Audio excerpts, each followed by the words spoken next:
Yo, yo. Makadi.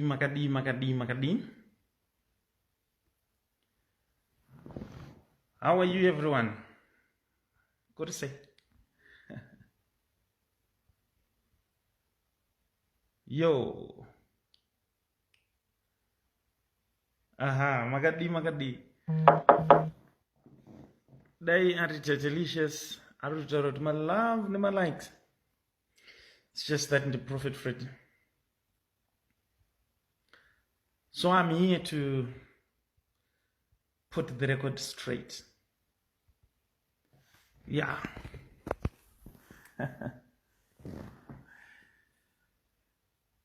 Inini watch unganidini. Inini watch unganidini. Apana. Ukandifaita unaita stress. Ukarwadziwa haungapore. Ndopocha una munano simudzwa naMwari. Ndopocha ziva munano simudzwa nedenga.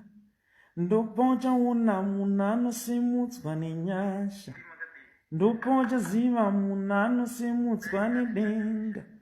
Ndopocha una munano simudzwa nenyasha. Ndopocha ziva munano simudzwa nedenga. Inini watch unganidini. Inini watch unganidini. Yo. Murisei, ndofunga mukungozoona kuti handina makeup nas. Yeah, I want to talk about something, about something. And ndoziziya kuti vamwe vanhu toda kusaizana, especially pa Facebook, because someone is a prophet and you just write and you just type whatever you feel you just want to say. So I'm here to clarify about certain issues. Zita rangu ndonzi Prophet Freddy kune vachangonibata. Yes, I'm the founder and leader of Goodness and Mercy Ministries, but today I'm not talking about Goodness and Mercy Ministries, neither am I talking about the spiritual spectacles, but I'm talking about me as in me. Kuti vanhu mumbondinzwisisa. Yeah, tiso ndini Prophet Freddy vacho ndoyera tsorombishi kuna vasingazive tiso vaira tsorombishi. So I just want to clarify certain things. Zvandoda kunditaura inini ndiri kuti, if you wish, you can call me a fake prophet. I have no problem with that, because handina kudanwa newe. If you decide to call me a fake prophet, that's your own opinion. I have no problem. But issue yangu irutangira pakuti inini ndabuda pa video dressed up like a woman, ndakaitwa makeup, ndine ma eyelashes, ndiri kuita video yangu yandiri kuita, then somebody will just come and start to label me as a gay. I'm saying no. Handisi kutarisira kuti kune munhu anogona kundikwatisa kana kundityisa achinditi gay. Handisi ngochani. And I'm saying no to cyberbullying.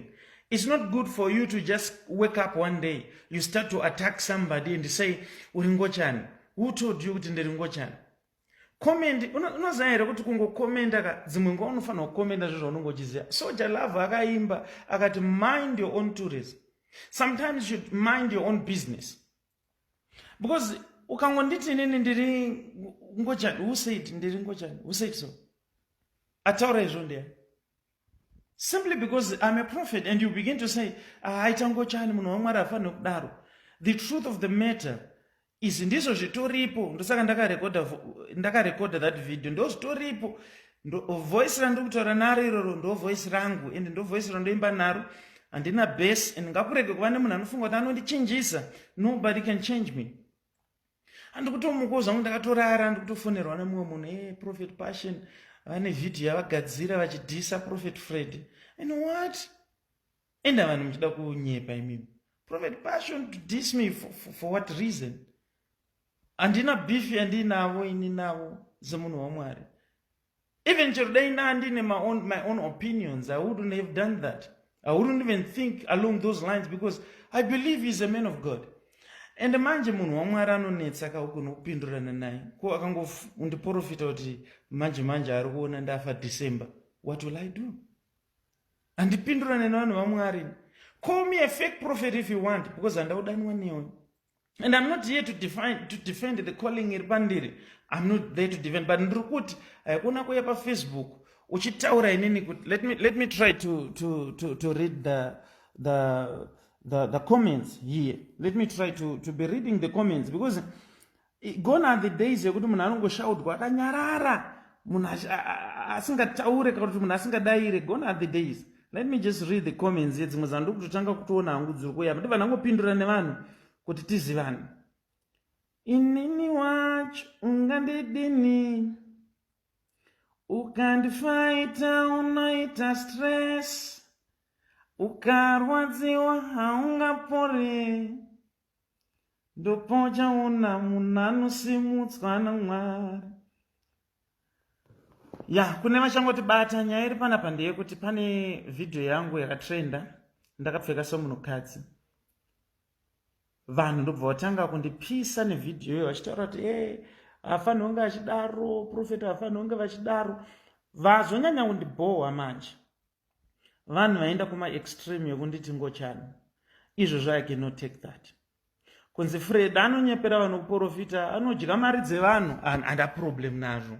Izvozvo handina problem nazvo, because indini ndichiziva kuti anonditonga ndiMwari, ende ndichiziva kuti ndakadanwa nani, that I have no problem. But problem yangu yandingori nayo iproblem iritangira pakuti kana indiri kushuta video yangu iri kubuda musi weThursday, video yangu concept yacho iri kuda kuti ini ndinge ndakapfeka zvemunhukadzi. Iwewe kana usingafarire music yangu, you are not forced kuti uteerere music yangu. Ndosaka radio stations akawanda, but problem iripo ndeyekuti ndinorira kwese. Even ukaenda kuRadio Zimbabwe unonzwa ndichirira, ukabhoyekana ukanochuna kuNational FM unonzwa ndichirira, ukabhoyekana ukaenda kuStar FM unonzwa ndichirira. That's why I say music iyoyo.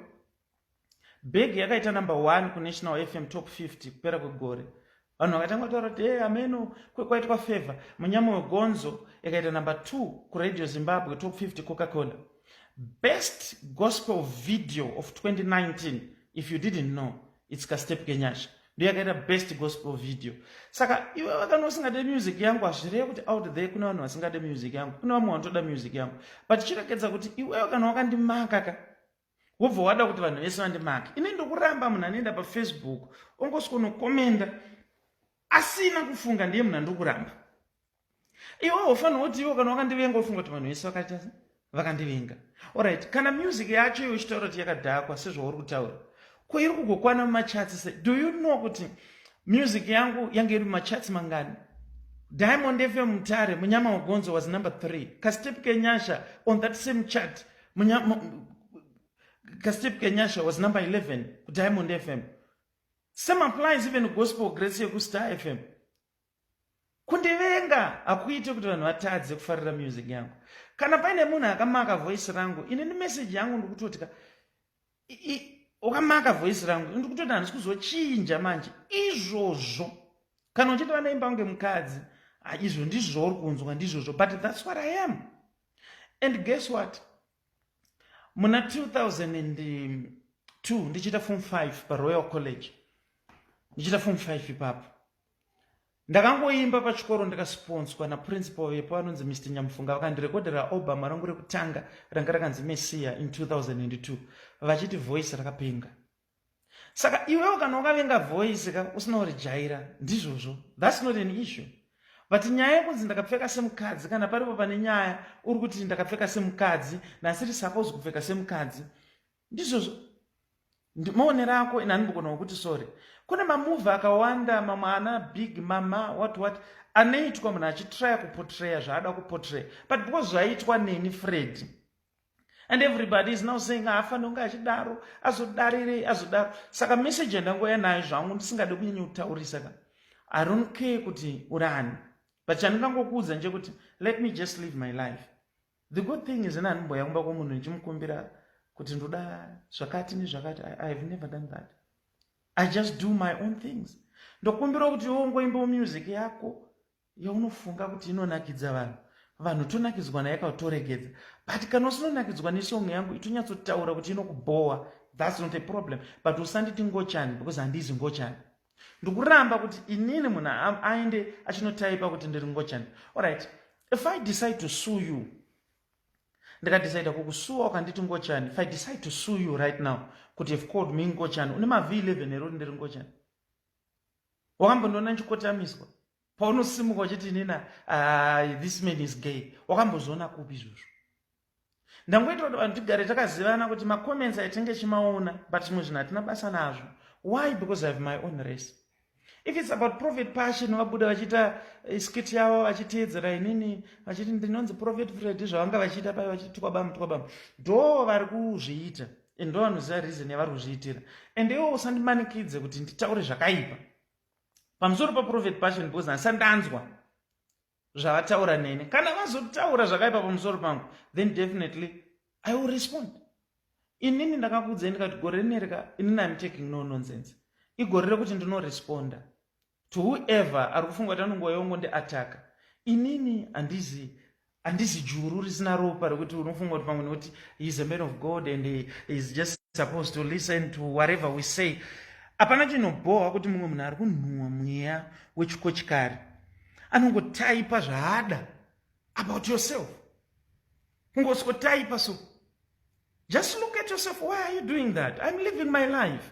I'm just doing what I'm doing. Okay, kana mchiti celeb ngangotukwa asingapinduri, fine, but chiregedza kunditi ngochani. Ukanditi music inobhohwa ndikufarire Prophet Fred inobhohwa ndizvozvo, but ndongokureminda kuti same music iyoyo ndiyo yakaita number 1. Same music iyoyo roti kubhohwa ndiyo yakaita best gospel video. Iwo kana TV yekumba kwenyu yakafa, ndotonyatsotevera, kana TV yekumba kwenyu yakafa hazvireve kuti Gringo akafa.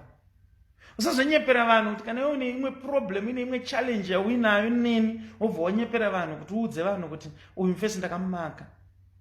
Nyaya haisi yekuti ndidei hama dzangu, ina hatomboda kudiwa, but nyaya ndeyekuti usanditi ndiri ngochani. Even chero katoti igava, sewo ndiri kuona anonzi Ivan ukati auri gava uri, that does not move me, because izvo handina problem nazvo.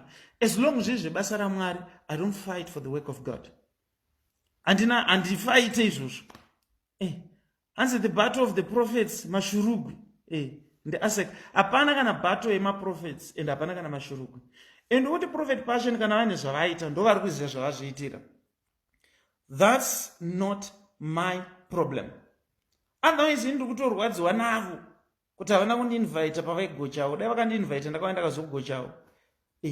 Kana kuti dai vatonditiro video nditoda imwe highest score ipapa. Nditoda highest score yangu ye1 million rands. But ina handina problem nemunhu, but vanhu ndo vari kutoita problem neni. Ausati wamondinzwa ndichitaura kudai so, but ukanditi ngochani manje.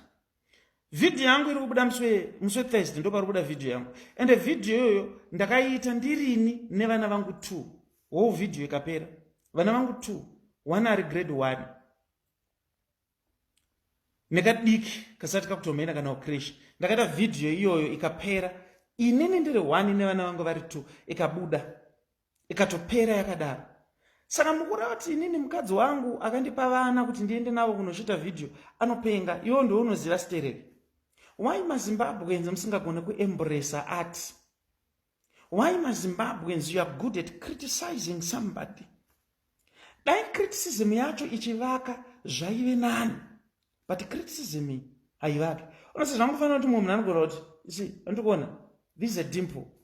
Zvamufanira munhu anogona kuti Prophet madimples aminawo anondibhoha, you do like that, you have to change. Saka ndozvibora here kana kuzvinama kuti madimples wayabva. You cannot change me. That's who I am.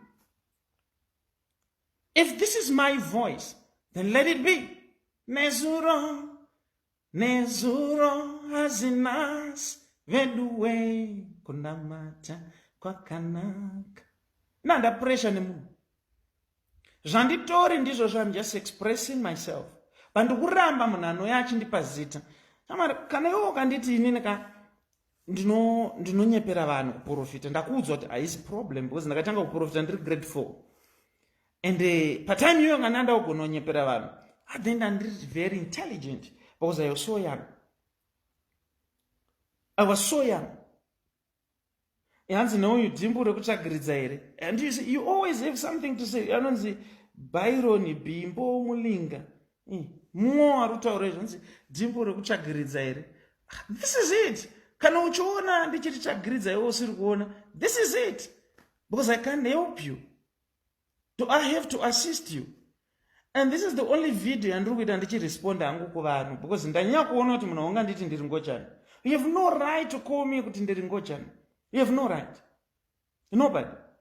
I just even like the fact that Prophet Passion vatombotaura kuti ndini Prophet Fred ndo voice yandakuna. It means vari kutondoonawo vari kwavari ikoko. It means kutoonekwa ndiri kwavari. And I don't look for fame. Amadzangu. When we are talking of numbers, zvakatoprova zvega. Ukaona mavotes anoitika kumusic, zvakatoprova zvega. Zimbabwe haisingori paFacebook chete. Zimbabwe haisi pasocial media chete. Zimbabwe iri kwakawanda. It means we have some people there. This also, when I'm doing my job, I'm just doing my job. I'll be preaching the word of God. And that's all. And when I do prophesy, yo kata vari kunyepa. Fanika zvokuti kunyepa handidi kutombokomenda manje. Munhu akati zvokunyepa handidi kutombokomenda. Kana wakanyeperwa une right yako yekutaura kuti wakambonyeperwa neni. But kana usati wambonyeperwa neni, keep quiet. Ingosiya vari kunyeperwa vanyeperwa. I'm not here to define about the prophetic call. That's not my duty. Even Jesu chaiye aitwa rough. Ukunzwa? Ari Jesu chaiye aitwa rough. Nevamwe vanhu vaiti vanoziva Bible.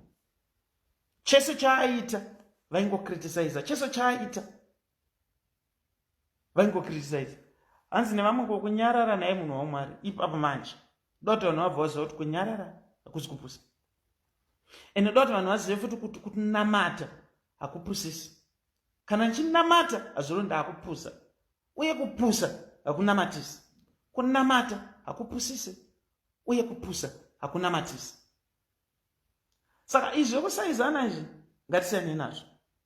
Unomboziva here kuti vamwe vanhu isusu kutendeuka kwatakaita takatendeuka moyo uyu. Ndova takatendeuka ukapinza tikaenda kuna Jesu.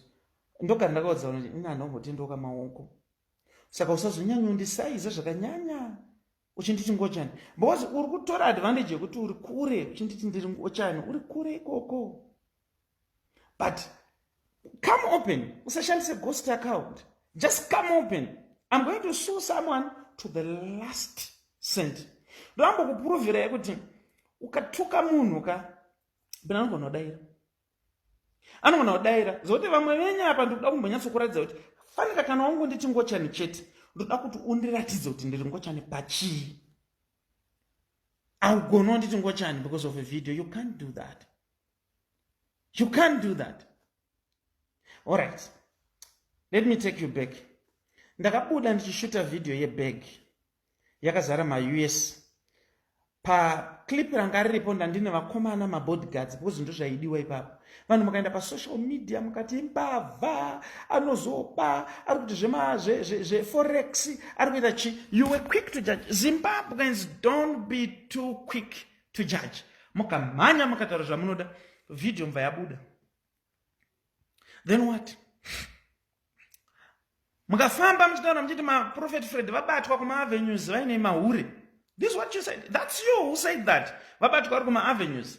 Just a video shoot yandiri kuita. Voti vabatwa nemahure, and some of you started to call me names and I was quiet.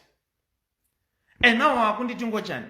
All right. Semuhure ranga chimbotsvaga mahure kuma avenues. Ndo raangochani nhasi. Can't you see that you're contradicting yourself? Can't you see you're contradicting yourself? Okay, let me just calm down a bit. Ndingoonesa vanhu zviri panapa. Gore rine ndiri kuburitsa album rinonzi Area 1. Ichabuda musi 25 April ku Marari Gardens. But because ndaona kuti vanhu vari kutaurisa ka album ranga ritofanira kuti ubuda muna April. Song iyi inofanira kubuda muna April. Yamakaona ine kavideo kakatenderera. Saka ndakuibudisa musi Thursday. Yogara yabuda akawazondijaja kuti Prophet, you were not supposed to dress like a woman. Watarisa the whole video. Then you say you were not supposed to dress up like a woman. Because kana inene ndaiona kuti concept iwe Blacks is an award-winning videographer. Now I'm not Blacks and at Blacks. I just need a video like this, and he said we can do it, and we did that. Then somebody, you just criticize my works aitwa ne mumwe munhu, my sacrifice aitwa ne mumwe munhu, and you just say ngochani. Ini zviri nani kutondudzwa kuti prophet azvinombokufita. Asi ndanyanyoona kuti vamwe vanhu vanga vachirwadziwa nevidhio yangu ndakadressa like a woman, ndine ma-eyelashes, ndatanga kutoona kuti vamwe vakadzi mukurwadziwa, because I was looking more beautiful than you. Some of you women, I was looking more beautiful than you, even waita makeup yako. Saka kumwe kwacho kurwadziwa manje kuti munhu wamwarika. Zvavanenge vada kutotorera chimuti vari murume. Inini I'm a man. I'm an artist. I want everybody, I want Zimbabweans to know that I am an artist. And an artist does things zvisingafungirwe nevanhu. An artist anoita zvisingafungirwe nevanhu. Why would I be predictable? Then imwe nyaya inoda kutaurira ndeyekuti kuna vanhu vanenge vachiti kudhara tasingaone zvakadai kumusic, kudhara music yefaya. Ndoda kuti uzive kuti kudhara kwese kwemunhu kunofaya. Ibaba vasonda kuti nango toignore zvangu mamwe mameseji evamwe vanhu vari kunyora zvavanonyora. Ndoda kuti uzive kuti kudhara kwemunhu kunofaya. Inini ukatondibvunza ndotokudza kuti kudhara tiri vana zvaifaya. Ukabvunza baba vako vanokudza kuti kudhara tiri vana zvaifaya. Nhasi unoye pamuri kuti Fred haaiteka. Kune vamwe vanhu after 10 years vachazoti kudhara kwedu isusu kune ma-musicians aienda far kuti vaite zvinhu. Kune mumwe anditi hanzi vana baba Charamba takangoda music yavo vanga vasingadaro. Please don't drag Pastor Charamba in this. He is my mentor.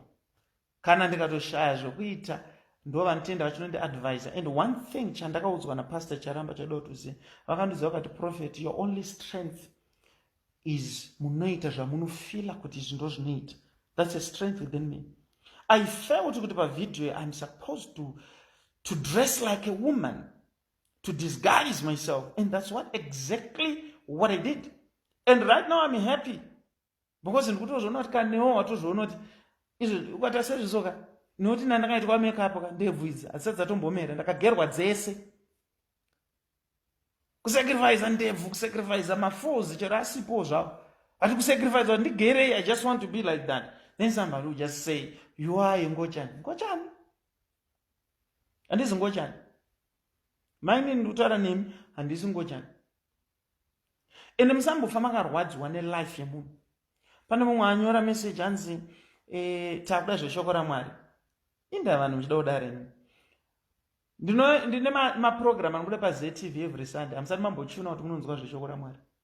Ndoparidza pamaredio programs akawanda. Hamusati mambochuna kuti munonzwa shoko raMwari. PaYouTube pangu ndinoposta masermons wobo nemaprophecies wobo. Hamusati mamboti makudonzwa zveshoko raMwari. Munhu munongotsvaga chiri chekutaura chiri negative pamunhu. Wangofanana nemunhu wekuti akasvika pachinzi munhu achiti ndikutengesa hembe. Unongomhanyira kuti mune black here, uchiziva kuti hapana black. Akati handinobva kuti ndoenda ndichida. Akati ndinayo mumota akunotora mumota ubva kuti koye brown. Because you just don't want to appreciate art in a munhu. Ini namwe handimbozvipembedza.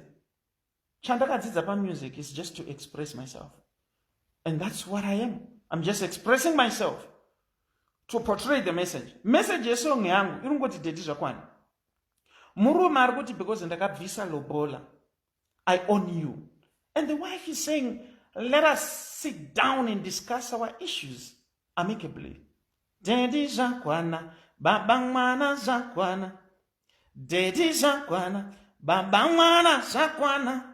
Let us sit down and discuss our issues amicably. Let us sit down and discuss our issues amicably. Mukadzi ari kutoda imba yake. Ari kuti makabvisa mari makarora, but don't continue to abuse me like this.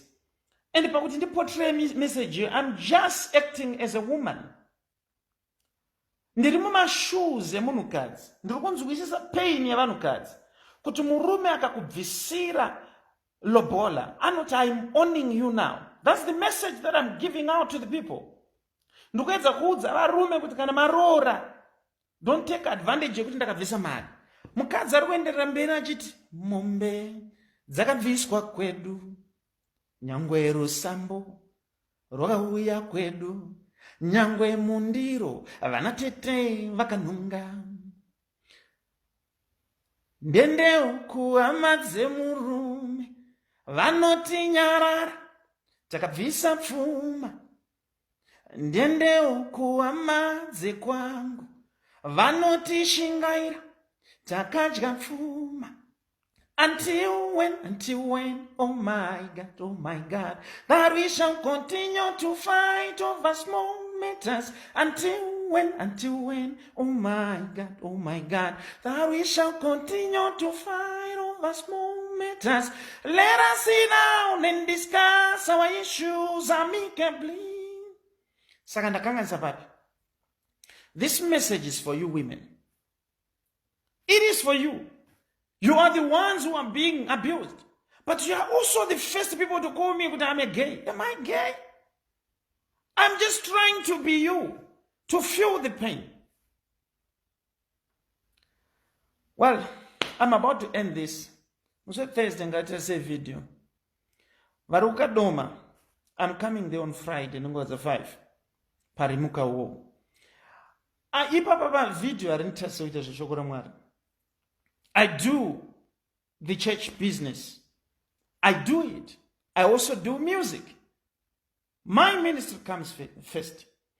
Calling me a fake, kana kunditi ndiri gava, izvo ndakudza. I don't have a problem. Nditore ma testimony anobatika. Kuna vamwe vanhu vangatori bareni vakatobata tuvana, vanotinongedzera kuti takapfuura nekwaprofeti vakanamata nezita raJesu tikapora. Saka iwewe zvako zvokuti hautende izvozvo, handa problem nazvo. If I'm a fake prophet, ndocha explain kuti madhimoni ese mamwe ari kudzingwa sei. Because maverengera ndakaita Bible anoti loja ridzinge rimwe loja. Mweya utsvina ugone kudzinga mumwe mweya utsvina. Ka voice kako kamuri kutonzwa ikaka ndo ka voice kacho kekuimba ikakaka. Prophet Fred ndo zita rangu. Handibvume kutyisidzirwa, handitya asi ndototya kutya kwacho nokuti ndokunondityisa. Handizeze asi ndotozeza kuzeza kwacho nokuti ndokunotyisa. Ini ndiri muyera tsoro mbishi. Fear nobody. Nobody can limit me. My relatives cannot limit me. Kana nchitoita zvandikufungwa zviri right. They cannot limit me. You cannot limit me. Iwe wacho. Even the devil himself cannot limit me. When I feel I'm doing good, emosia ndirasike. Kana ndarasika, bo. I love you, Zimbabwe. Shalom.